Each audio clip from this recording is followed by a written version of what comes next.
Welcome to Retail OCD, where we talk trends and current events that are shaping the hearts and minds of consumers, technologies, and the retail industry. I'm Deanne Campbell. I'm a store design, operations, and customer experience strategist.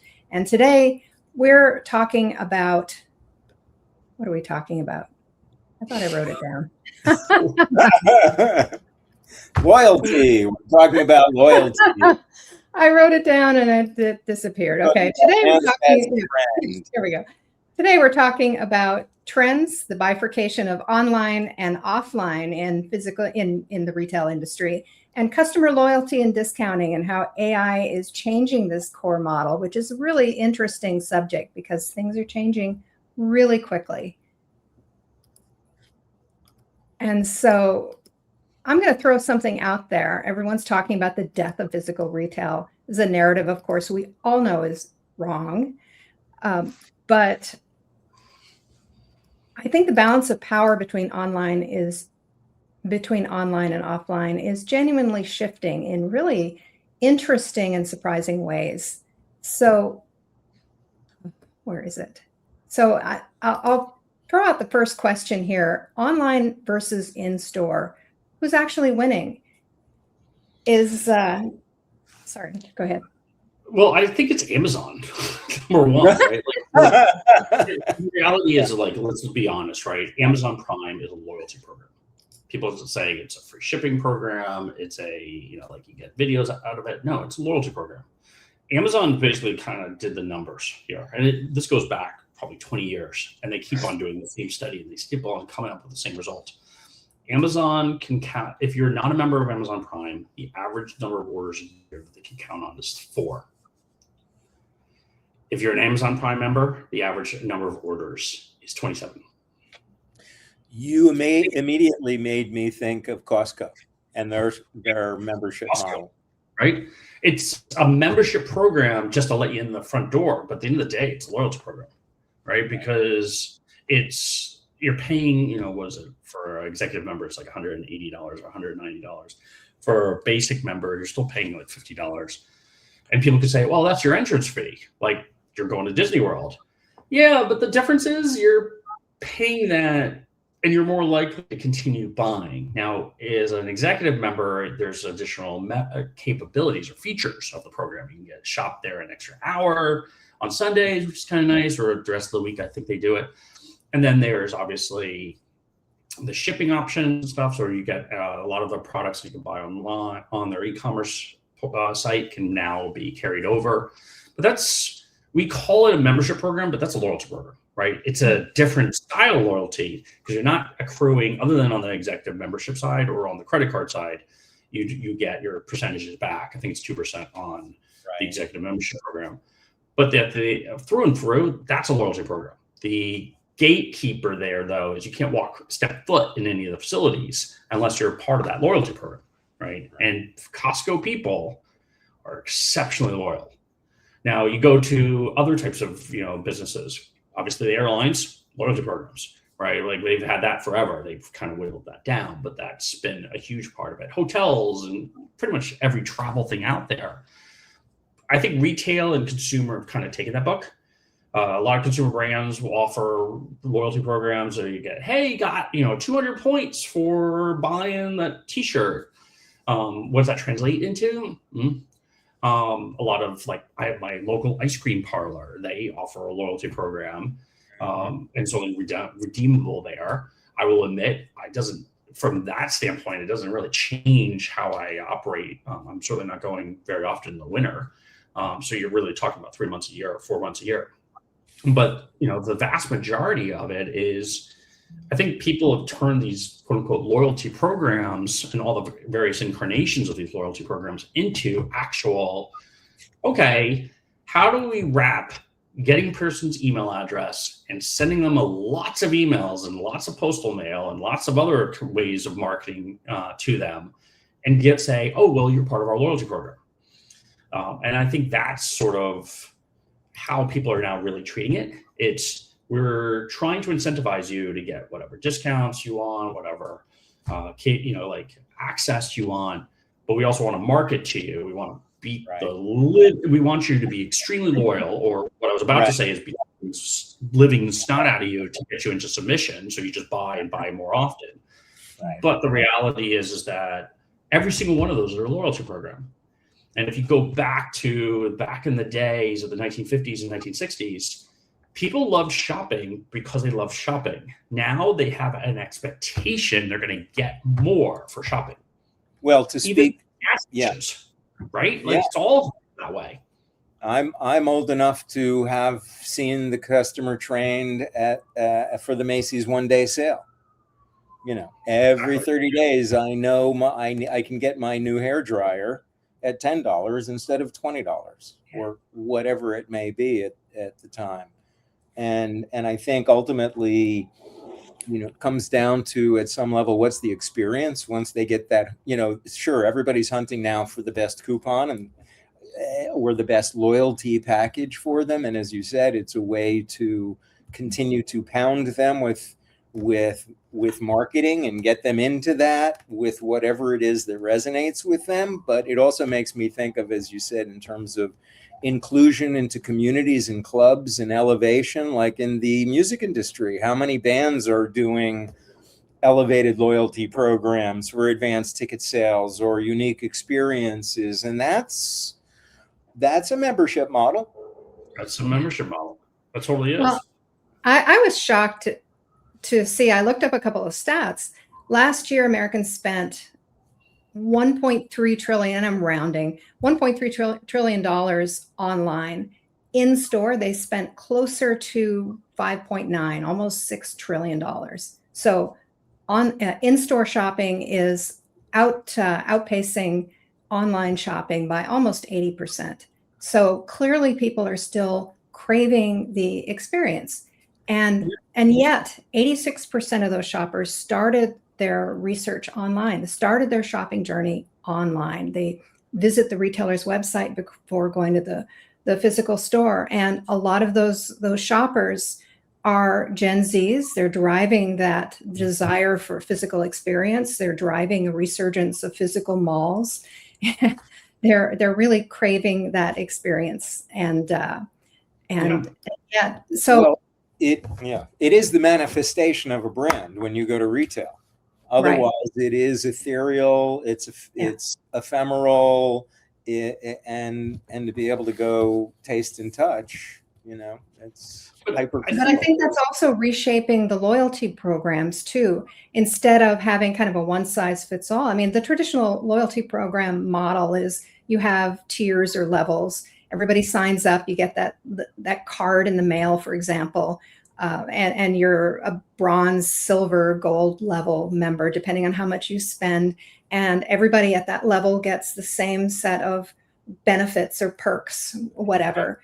And now today they have something that's more of an invisible loyalty program where it doesn't feel like a program at all. It's seamless. It's in the background and it's delivering continuous perks and benefits. And it feels private. It really doesn't feel like a loyalty. Well, as you said, customized. It's like, okay, these are the things that are important to me as a consumer. And if I select them and let them know that, to Josh's point, and allow them to serve me what serves that interest, we're all happy. Yeah. And when I shop at Kroger, I have to scan my card. I have to remember to scan my card every time I check out. When I go to Sephora, I scan nothing. I just spend my money and it automatically accrues. And then one day they say, hey, would you like to do this? Or would you like to do that? Or you get this free. And it's a pleasant surprise.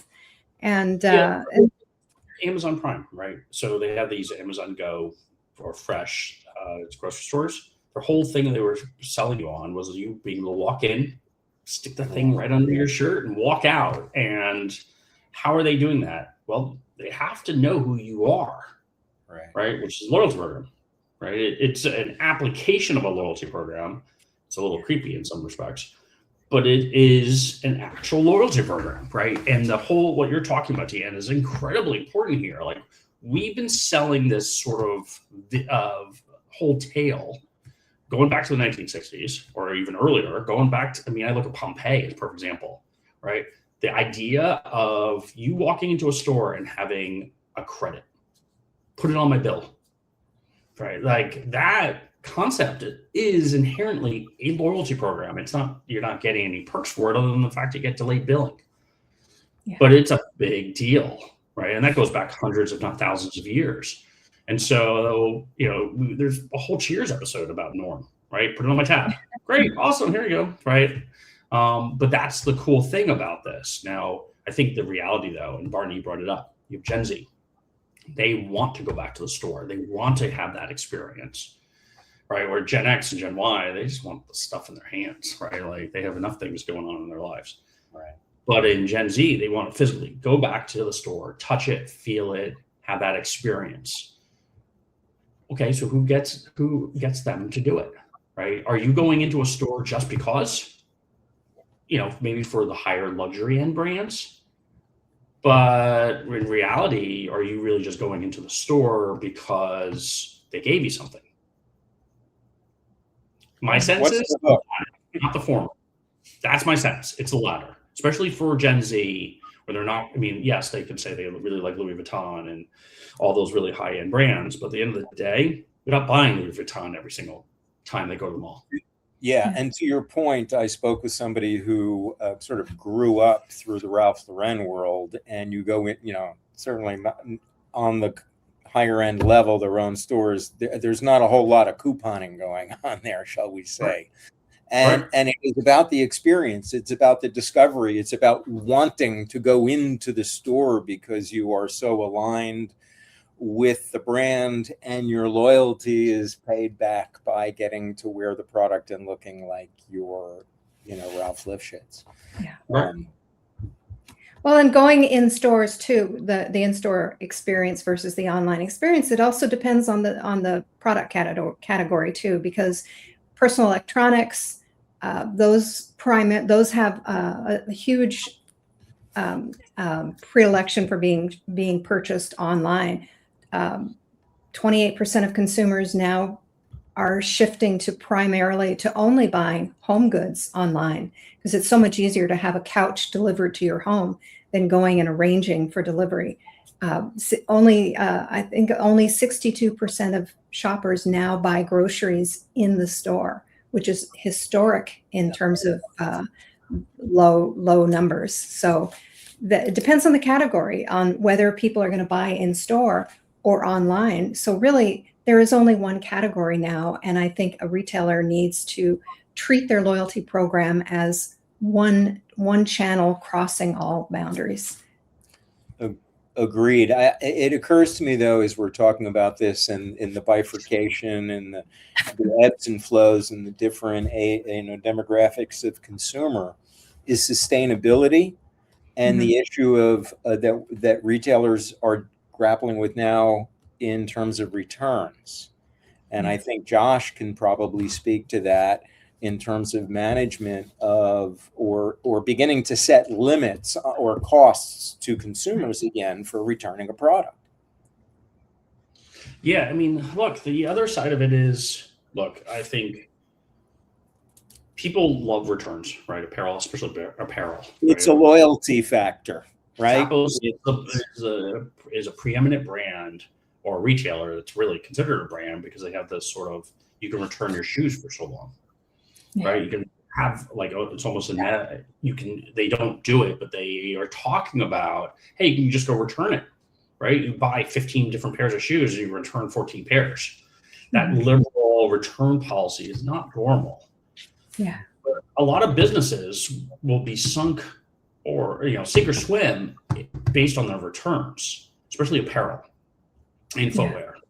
A lot of stores during the Super Bowl, people buying TVs and returning them, they're like, yeah, you can't do that. They actually block you from returning it, but not for the high rollers, not for their preeminent, their black card plan or whatever it is, the platinum, star plan or whatever it's called.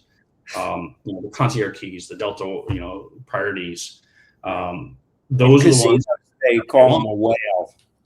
And that is the whole idea of a whale, right? Is the traditional buyers. What's ironic, though, so Peter Drucker, who I'm a disciple of, I've been trying to disprove him my entire career, and I will admit I failed miserably. Absolutely. He is this is a really important distinction here, where he's like, best customer, worst customer. You want the best customers, but the chances of taking a bad customer or a poor customer and turning them into a best customer is almost non-existent. Like, it's literally impossible to do it. So what's the best customer and the worst customer? The best customer is a person that buys more and buys more often, doesn't complain, doesn't return, meaning return the product, and buys at full price. None of which, by the way, is supported by loyalty, right? Like these loyalty programs. And then the worst customer in Peter's concept is the minnow. The minnow complains a lot, returns all the time, buys a discount, takes a lot of customer service, right? And is basically what you imagine is they're not buying very often and they're not buying very much. And so people talk about, oh, I'm your biggest customer, I'm a big whale, I'm going to buy all this stuff for you. And the reality is they're not doing any of it. The concept of the loyalty program actually flies in the face of that, because what it's doing is creating minnows, when in actuality, you want whales. But the problem is you're not getting that. And so, I think there's this tug of war that occurs. And I have a great example of this tug of war, where you're trying to incentivize people, $6 trillion, $7 trillion. Hey, come to us and we'll give you stuff for it. But inherently, you're actually doing yourself a disservice, right? You don't want people to be getting free stuff or discounted stuff or free returns. You want to incentivize them not to do any of that, right? And yet, the whole idea of a loyalty program is to do exactly that, right? It's like, hey, I'm a huge New York Giants fan. I'm a huge New York Football Giants fan, an unapologetic New York Football Giants fan. And yet they're losing forever, right? And I want to go to the games. I want to buy tickets. I want to do that. But, why go to a game when they're losing all the time?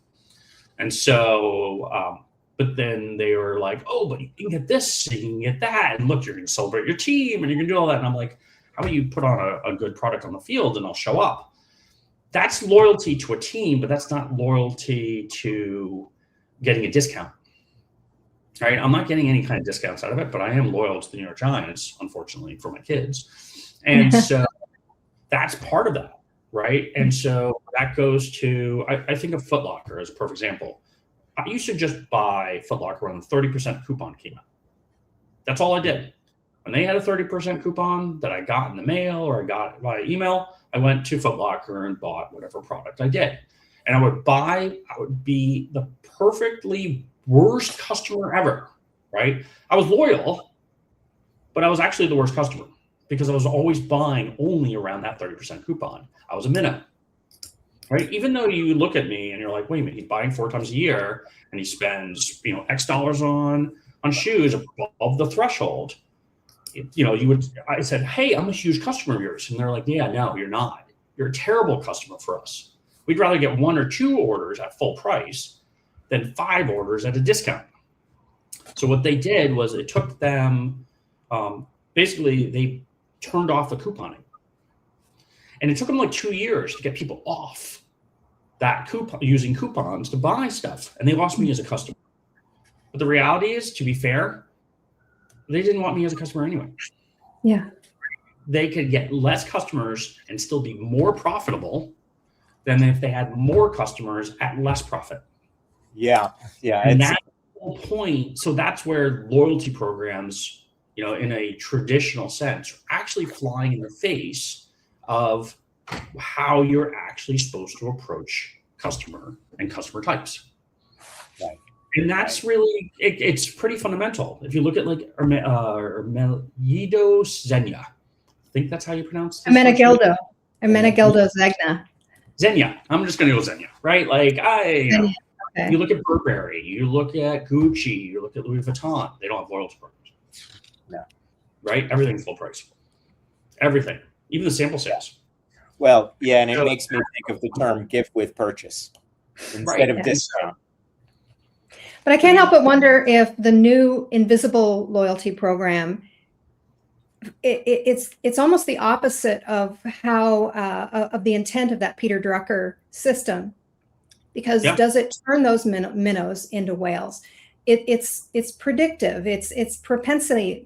It uses propensity modeling to take individual people's to basically get into the head of each and every individual shopper, to treat them as a segment of one, to get into their real-time signals, to read their location, their loyalty, their purchase history in a non-creepy way, to monitor when they start to slacken up their purchasing, to start to shift to maybe cheaper products, when instead of waiting until they haven't bought anything in 60 days and then sending them that generic "we miss you" email, of which I always hate, and then they've lost you. By then they've lost you as a customer completely, because 60 days is way too late.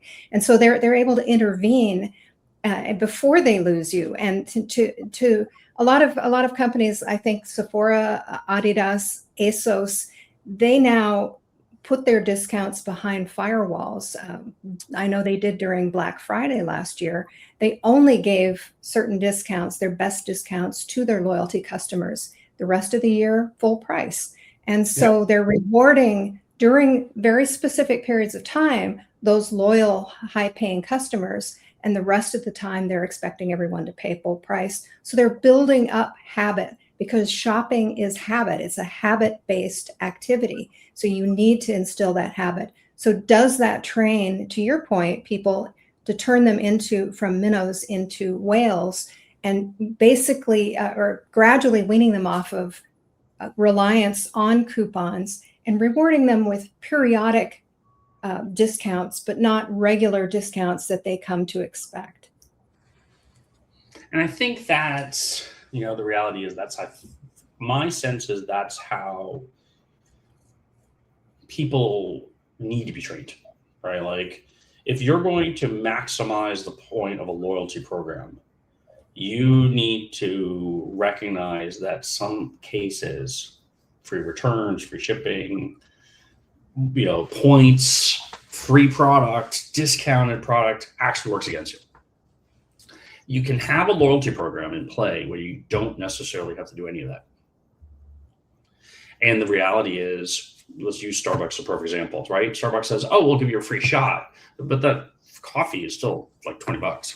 We'll give you a free shot, drink on your birthday. Awesome. It's the GWP on a serendipitous basis, but technically timed to and targeted to the very specific need, as Deanne points out, to that individual consumer. Yeah, although they used to give you a free coffee on your birthday week, now it's only on the actual day, which I find very inconvenient. Yeah. But to Josh's point, the cost of an extra shot is 18 cents on a $15 drink. Yeah. So.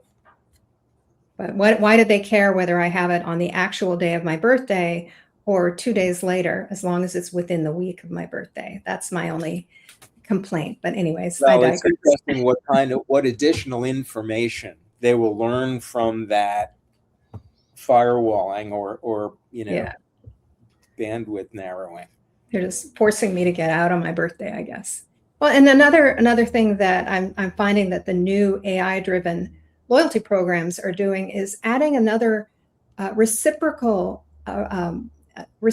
thing to their loyalty programs. It's a return thing. It's gamification. So in exchange for other behaviors from the customer, like reviews, referrals, app engagement, community participation. Participation. I can't say that word.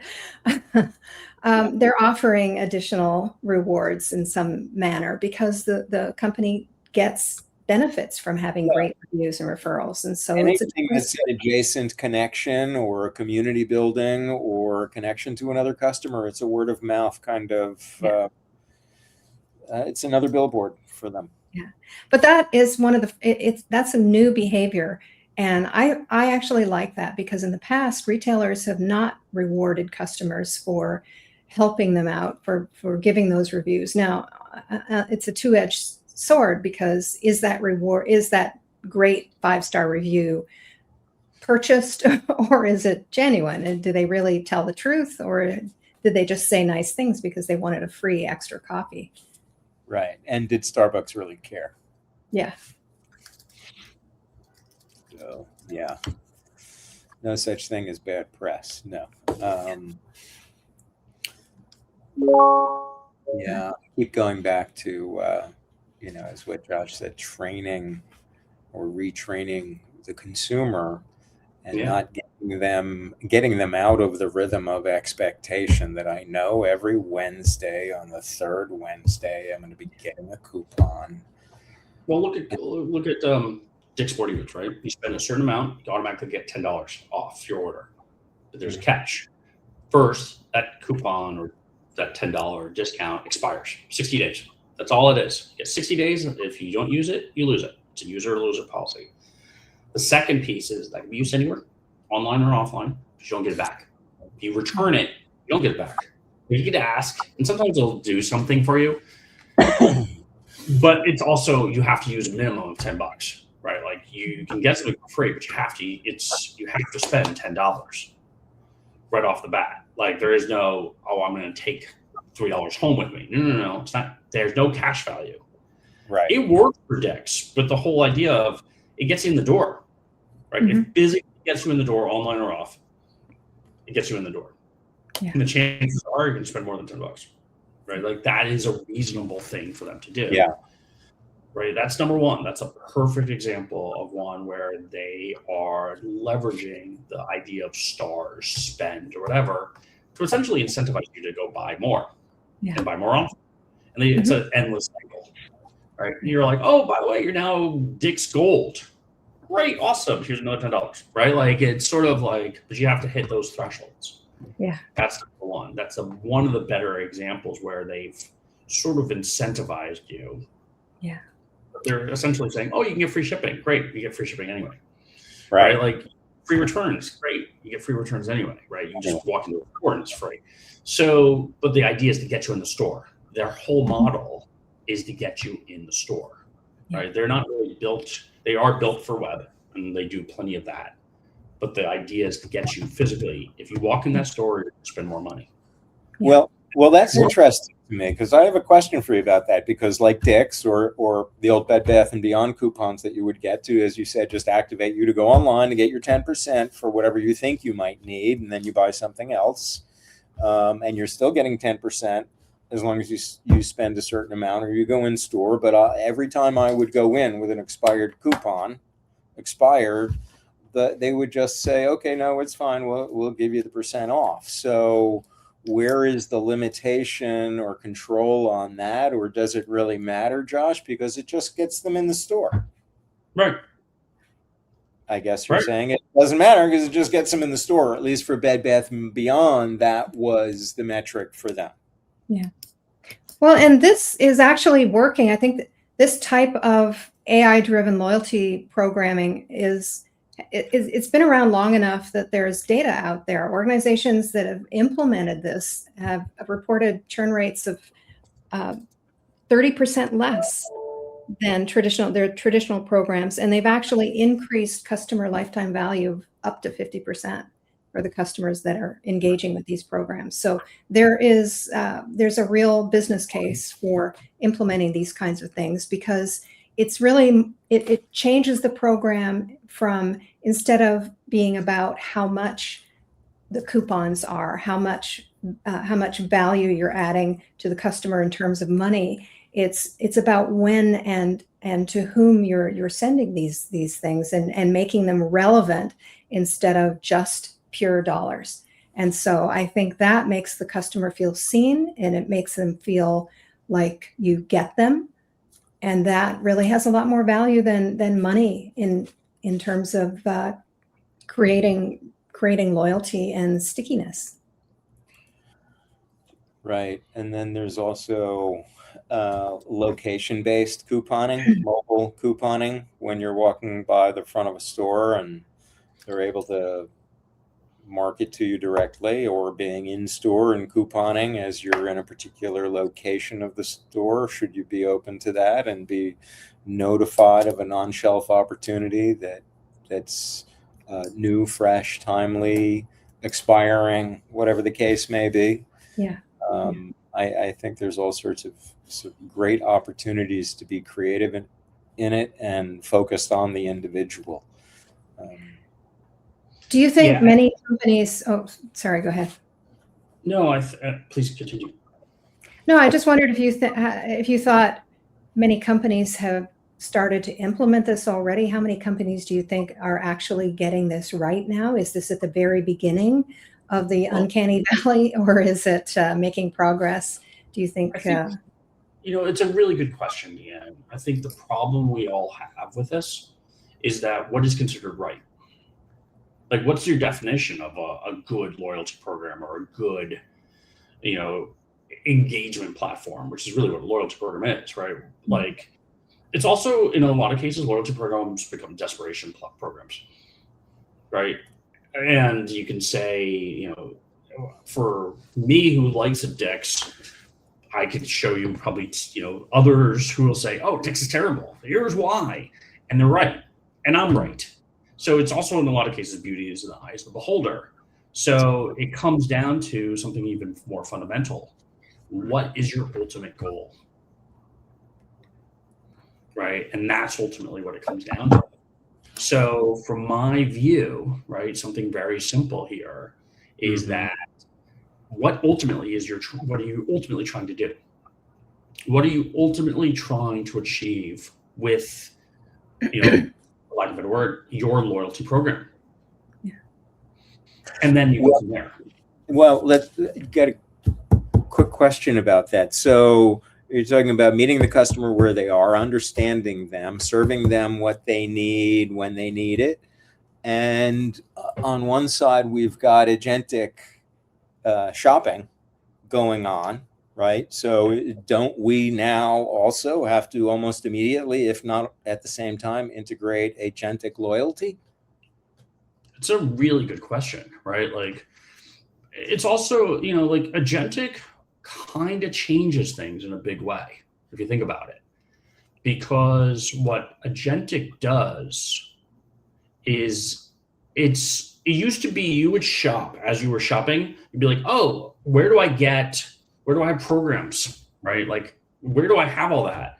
Even when you were doing Google shopping or looking for best prices or whatever, you still were like, okay, well, I'm buying a TV. Best Buy offers, like this TV at X dollars, right? But I also am part of the Best Buy rewards program, right? Or I'm also part of the affiliate programs like Rakuten or Retail Me Not or Honey. So I'm going to get, double points counted, or maybe I have a $5 coupon over on Best Buy. Plus I'm going to get 16% cash back. Plus I'm going to get plus. So now all of a sudden, I'm going to go steer to either Crutchfield or Best Buy or somewhere like that versus walking in the store at Macy's to go buy that TV, or Costco, where I'm not getting all those cash backs, or I'm not getting those, sort of advantages. Even though realistically Costco automatically bundles a 3-year warranty with their TVs. They automatically offer free shipping. They have free, 90-day returns. And you're like, wait a minute, even though Best Buy supposedly gave me the best deal, it's really Costco's giving me the best deal, even though they're not giving me that cash back. So all of a sudden, the systems out there, these geo systems, the Perplexities, the Claudes, the whatever, the ChatGPTs, even Siris, Geminis, they're all now they're not technically considering that. And how often have you said, oh, I want to go buy, this makeup or this cosmetics, this TV or this rug or whatever, and I have a loyalty with Best Buy? Most people don't even think about it until after the fact. And now you're kind of like, okay, wait a minute. How does it change your behavior? And so I think it's a massive consideration. Yeah. Because people aren't necessarily thinking about that until after the fact. They're like, wait a minute, I just bought this product and I can get 50 other things that I'm associated with. The complexity. How do I add that? And how do I add that into the consideration? People don't necessarily get there. And I think the reality is, as you're looking at all of this, is that it goes back down to what's the purpose of a loyalty program, right? For me, a Walmart, right? Walmart's loyalty program, you're paying for now. Walmart Plus. Target, you're doing the same thing. Amazon Prime. But the idea is basically ChatGPT doesn't know any of that, right? They don't know that. Not yet. And that's the big question.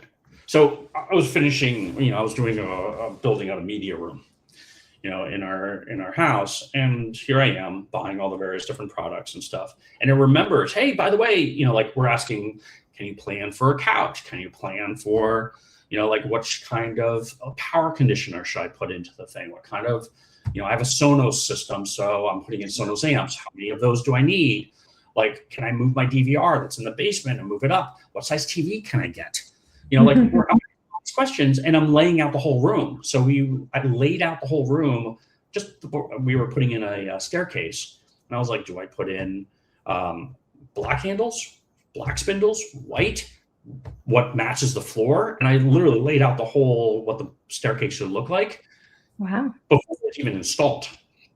All right. Yeah. And so there it was. I was like, oh, I could have it black. I could have it white. I could just have the banister black and the rest of it in white. I could have the bars be the color of the floor, and, like going through all the variations.